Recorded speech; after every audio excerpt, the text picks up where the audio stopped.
Hello, আসসালামু আলাইকুম।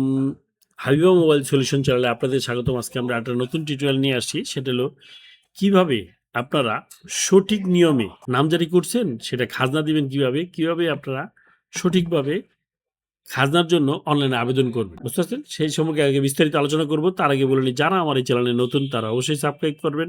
যারা অলরেডি সাবস্ক্রাইব করেছেন তাদেরকে থ্যাংক ইউ। এই যে আপনারা অন স্ক্রিনে দেখতে পাচ্ছেন আমাদের land.gov.bd, এই লিঙ্কটা আমার ভিডিও ডিসক্রিপশন লিঙ্কে দেওয়া আছে।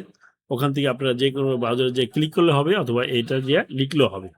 তো আমরা এখানে আসার পরে আপনি এই যে লগ ইনে ক্লিক করবেন। ক্লিক করার সাথে সাথে এরকম একটা ইন্টারফেস চলে আসবে। এখানে আসার পরে আপনাকে এই যে দেখেন রেজিস্ট্রেশন করতে হবে আপনাকে। তা না হলে কিন্তু আপনি এখানে অ্যাকাউন্ট খুলতে পারবেন না। ওয়ালাইকুম আসসালাম। তো এখানে অ্যাকাউন্ট খোলার জন্য আপনাকে প্রথমে এখানে নাম ইংলিশে দিবেন, যেভাবে আপনার ন্যাশনাল আইডি কার্ডে যেভাবে আছে ঠিক সেভাবে কিন্তু আপনি এখানে নামটা দিবেন। তারপরে আপনার ন্যাশনাল আইডি কার্ড দিয়ে নিবন্ধিত যে সিমটা, সেই সিম নাম্বারটা এখানে দিবেন জিরো ছাড়া। দেন তারপরে আপনি এই কোডটা এখানে দিবেন বড় হাতের অক্ষরে। তারপরে সাবমিট করার সাথে সাথে আপনার এই মোবাইল নাম্বারটা ওটিপি চলে যাবে। সেই ওটিপিটা বসে আপনি কি রেজিস্ট্রেশন সম্পূর্ণ করে ফেলবেন। ঠিক আছে? তো এখন আমরা লগ ইনে চলে যাই। হ্যাঁ, লেখা শেষ আমাদের। এখন আমরা লগ ইনে ক্লিক করি। এই চলে আসছে আমাদের। তাহলে আমরা যেহেতু খাজনার জন্য আবেদন করবো, তাহলে সেটা হলো ভূমি উন্নয়ন কর, যেটাকে বলা হয়। ক্লিক করব। এখানে আসার পরে আপনাকে এই যে খতিয়ান আছে না, এই যে বাম দিকে দেখেন খতিয়ান, এখানে ক্লিক করতে হবে। তখন এখানে দেখেন নতুন খতিয়ান তথ্য প্রদান করতে এখানে ক্লিক করুন। তো আপনি এখানে ক্লিক করবেন। আর আপনার যদি আগে আবেদন করা থাকে এগুলো দেখতে পারবেন আপনি। এই যে এটা অনুমোদন হয়েছে, এটা বাতিল হয়ে গেছে। ঠিক আছে? তো আমরা এখানে নতুন যেহেতু খতিয়ান যোগ করব, সেটা আমরা আবেদনের জন্য এখানে ক্লিক করব। হ্যাঁ, এখানে আপনি কি লিখবেন, আপনার যেই বিভাগটা সেটা লিখবেন। এখানে আমরা বিভাগটা লিখলাম। তারপর এখানে জেলা যেটা সেটা লিখবেন। উপজেলা আপনাদের যেটা হয়, উপজেলা বা থানা। এই যে উপজেলা সার্কেল, উপজেলা বা সার্কেল আপনারা লিখবেন, থানা না। তো আমাদের উপজেলা সার্কেল হলো যেটা, তার মৌজা দিবেন আপনারা। এখান থেকে বাছাই করবেন, মৌজা দিলাম। দেন তারপরে আমরা এখান থেকে, হ্যাঁ, এখান থেকে আপনারা যারা ঢাকার বাইরে তারা দিবেন হলো আপনার বিআরএস। হ্যাঁ, সর্বশেষ নামজারি হয়েছিল আপনার কির উপর ডিপেন্ড করে। হ্যাঁ, সর্বশেষ নামজারিটা আপনাদের ঢাকার বাইরে হলো বিআরএস, আর আমাদের এখানে হলো সিটি জরিপ বা মহানগর। তো আমরা এখানে মহানগর দিলাম। দেন তারপরে আপনি যে নামজারি করছেন সেই নামজারিটা আমরা দেখে আসি। এই যে নামজারিটা দেখছেন আপনারা এখানে দিবেন হলো, আপনার যদি আগে খাজা রসিদ থাকে খাজা রসিদটা। তারপরে এই যে ডিসিআর মানে ডুপ্লিকেট কার্বন রসিদ। তারপরে এখানে আছে হলো নামজারি খতিয়ান। তো এগুলো ব্লার করে রাখছি কারণ আপনাদের সিকিউরিটি পারপাসের জন্য আপনারা। তো আপনারা যারা, আমি বলে দিলাম, যদি আগে কি কি দিবেন এগুলো পিডিএফ করে দিবেন আপনারা।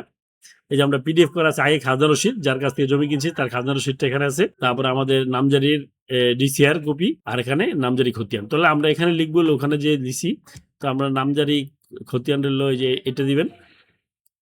এবং এই যে এখানে দেখেন, এখানে আপনারা দিবেন হলো এই যে জোত নাম্বার যেটা আছে, জোত নাম্বারটা কিন্তু হোল্ডিং নাম্বার হিসেবে ব্যবহার করবেন আপনারা। ঠিক আছে? তো আমাদের জোত নাম্বার হলো যেটা 113/93। তো আমরা কিন্তু এটাই ইউজ করব। তাহলে আমরা চলে যাই মহানগর। এখানে হলো খতিয়ান নাম্বার দিলাম আমরা, আর জোত নাম্বারটা হলো 113/93। আবার একটু দেখে আসি আমরা, আপনি বারবার দেখে নিবেন।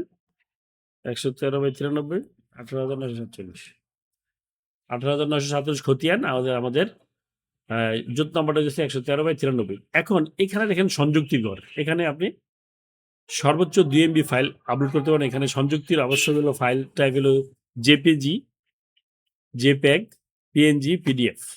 তো পিডিএফ কেন আমরা করি, জেপিজি কেন করি না? জেপিজি করলে আপনি একটা ছবি দিতে পারবেন, আর পিডিএফ করলে আপনি 8টা-10টা ছবি একসাথে পিডিএফ করে যদি সাইজটা কমে দেন 2 MBর নিচে থাকে, তাহলে আপনি 8টা-10টা কাগজও কি এখানে আপলোড করতে পারবেন। সেই জন্য আমরা পিডিএফ করে দিই। বুঝতে পারছেন? আমরা আপলোড করে দিচ্ছি। আর এখানে দেখেন জমির শ্রেণী, মালিকের ধরন, মালিকের ধরন নিজস্ব না উত্তরাধিকারী।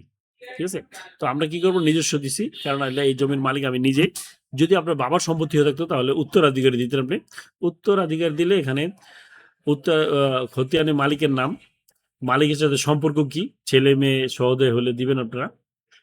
তারপরে এখানে পিতার নাম, এবারে ওয়ারিশ সনদ অথবা অন্যান্য ডকুমেন্ট যদি থাকে সেটাও আপনার পিডিএফ করে দিতে হবে। ঠিক আছে? দেন তারপরে এখানে ঠিকানা দিয়ে তারপরে এখানে কি সংরক্ষণ করতে হবে। এখানে তো দিবেনই আপনার নামজারি খতিয়ান বা খাজনা রসিদ। এখানে আপনাকে দিতে হবে আপনার ওয়ারিশ সনদ আর ঠিকানা দিয়ে আপনাকে এখানে সংরক্ষণ করতে হবে যদি উত্তরাধিকার হন আপনি। তো আমরা আমরা নিজস্ব মালিকানা। তো সেক্ষেত্রে আমরা কি করব? আমরা দিব হলো সংরক্ষণ। যেহেতু আমাদের সব ফিল আপ আছে বিভাগ, জেলা, উপজেলা, মৌজা, জরিপের ধরন, খতিয়ান নাম্বার, জোত নাম্বার এবং আমরা ডকুমেন্ট দিয়ে দিছি। তাহলে আমরা এখন সংরক্ষণে ক্লিক করি। হ্যাঁ, এই যে আমাদের সংরক্ষণ হয়ে গেছে দেখছেন? এই যে অফিকমান আছে এটা। বুঝতে পারছেন? তো আমাদের যদি অনুমোদন হয়ে যায় তাহলে এরকম দেখাবে যে আপনারটা অনুমোদিত। এরকম অনুমোদিত দেখাবে। তো অনুমোদিত হয়ে গেলে তাহলে আপনি দেখবেন হলো এই যে এটাতে টিকচিহ্ন দিয়ে আপনি দেখবেন কি ডকুমেন্ট আমরা আপলোড করছি। আর এখানে যে এই যে হোল্ডিং এর তালিকা এখানে ক্লিক করে আমরা যেটা অনুমোদন হয়েছে সেটা আমরা খাজনা এখানে দিতে পারবেন। এখান দেখাবে আপনি কত টাকা বকেয়া আছে। যেহেতু আমাদের কোনো বকেয়া নাই সেজন্য দেখাইতেছে না কত টাকা বকেয়া আছে। এই ছিল আমাদের আজকের টিউটোরিয়ালটা। আপনাদের যদি বুঝতে সমস্যা হয় সেক্ষেত্রে কমেন্ট বক্সে জানিয়ে দিবেন। ভিডিওটা ভালো লাগে অন্তত একজন বন্ধুর সাথে শেয়ার করবেন। আর আপনি কোথা থেকে দেখছেন সেটা কমেন্ট বক্সে একটু কমেন্টস করে জানিয়ে দিবেন যে আমি এই জেলা থেকে দেখছি। Thank you. দেখা হবে আরেকটা টিউটোরিয়ালে। আল্লাহ হাফেজ।